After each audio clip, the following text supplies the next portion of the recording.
नमस्कार किसान भाइयों, स्वागत है आप सभी का आपके अपने चैनल इंडियन फार्मिंग ज्ञान में। किसान भाइयों, आज हम बात करने वाले हैं एक बहुत ही बेहतरीन टेक्निकल के बारे में जिसका नाम है थायामेथोक्साम 75% एसजी रसायन। यह काफ़ी इफ़ेक्टिव रसायन है और हमारी फसल से जो है रस चूसक कीटों के साथ साथ जो है दीमक और तनाछेदक जैसे कीटों का भी नियंत्रण बहुत अच्छी तरह से कर देता है।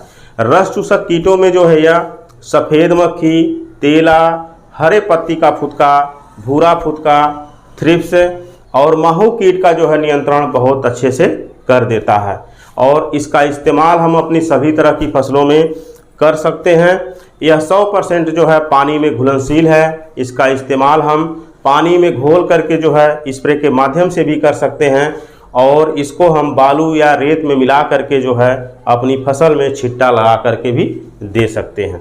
और इसका जो डोज होता है वह हर फसल के लिए थोड़ा सा अलग होता है। यदि आप गन्ने और धान में देना चाहते हैं तो इसकी जो मात्रा आपको रखनी है वह 60 से 70 ग्राम प्रति एकड़ इसका मात्रा रख सकते हैं स्प्रे के लिए। और इसकी जो 60-70 ग्राम मात्रा ले करके जो है पानी में जो है घोल करके जो है आप अपनी गन्ने की या धान की फसल में यदि आप स्प्रे कर देते हैं तो तनाछेदक और दीमक जैसे कीट का नियंत्रण जो है बहुत ही आसानी से हो जाता है। यदि आप स्प्रे करना नहीं चाहते हैं तो आप इसको क्या करिए कि लगभग 70 से 80 ग्राम मात्रा जो है थायामेथोक्साम 75% एसजी का ले लीजिए और उसको जो है सबसे पहले 200 ml पानी में मिला करके थोड़ा सा घोल तैयार कर लीजिए और उस घोल को जो है 8 किलोग्राम रेत लेकर के उसमें अच्छे से मिला लीजिए और मिलाने के बाद जो है आप अपने खेत में जो है अच्छी तरह से छिट्टा लगा दीजिए। तो इस तरह से भी जो आप अपनी धान की फसल को या गन्ने की फसल को दे सकते हैं। यदि आप कोई सब्जी वर्गी फसल लगाए हैं, जैसे आप खीरा लगाए हैं, नेनुआ लगाए हैं, लौकी लगाए हैं या करेला की खेती कर रहे हैं तो इन फसलों में भी जो है रस चूसक कीटों का आक्रमण बहुत तेज़ी से होता है और रस चूसक कीटों में जो है सफ़ेद मक्खी, तेला, माहू, हरे पत्ती का फुदका, भूरा फुदका जैसे कीटों का आक्रमण बहुत तेज़ी से होता है। और इन कीटों के नियंत्रण के लिए जो है आप थायामेथोक्साम 75% एसजी रसायन का स्प्रे अपनी फसल में 50 ग्राम प्रति एकड़ की दर से जो है 150 लीटर पानी में मिलाकर कर सकते हैं।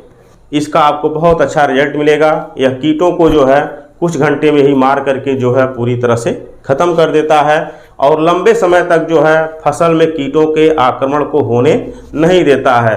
और अवधि की बात करें तो लगभग 15 दिन का कंट्रोल जो है थायामेथोक्साम 75% एसजी से मिलता है।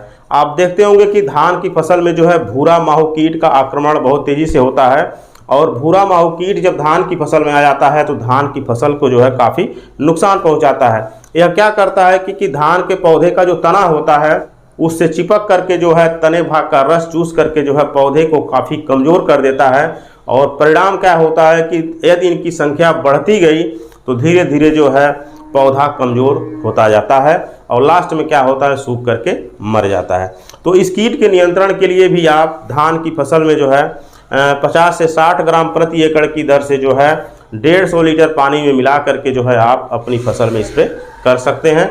तो भूरा माहू कीट का भी नियंत्रण आप बहुत अच्छी तरह से कर सकेंगे। वहीं आप इसका इस्तेमाल तनाछेदक और दीमक कीट के लिए भी जो है कर सकते हैं।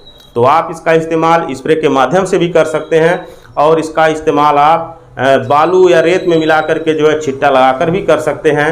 यदि बालू या रेत नहीं लेना चाहते हैं तो आप जो है यूरिया में मिक्स करके भी जो है इसका इस्तेमाल छिट्टा लगा करके कर सकते हैं। इसका जो रिजल्ट है बहुत अच्छा मिलता है। तो किसान भाइयों, यदि आपकी धान की फसल में या सब्जियों की फसल में या कपास या सोयाबीन की फसल में या किसी दलहनी फसल में जो है रस चूसक कीटों का हमला होता है या दीमक या तनाछेदक जैसे कीटों का हमला होता है तो आप इन कीटों के नियंत्रण के लिए जो है थायामेथोक्साम जो है 75% का स्प्रे कर सकते हैं। इसका रिजल्ट जो है आपको बहुत अच्छा मिलेगा।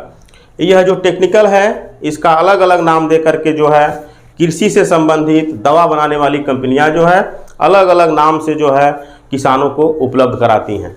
सिंजेंटा का यही दवा जो है कैपकैटिस के नाम से आता है, तो वहीं जो है एसपीएम का देवसेना के नाम से आती है। तो यह बहुत ही बेहतरीन टेक्निकल है। किसी भी अच्छी कंपनी का ले करके जो है आप अपनी धान की फसल में या सब्जियों की फसल में या गन्ने की फसल में या फल वर्गी किसी फसल में जो है स्प्रे के माध्यम से भी इसका इस्तेमाल कर सकते हैं और जड़ भाग में भी दे करके इसका इस्तेमाल कर सकते हैं। इसका रिजल्ट आपको बहुत अच्छा मिलता है।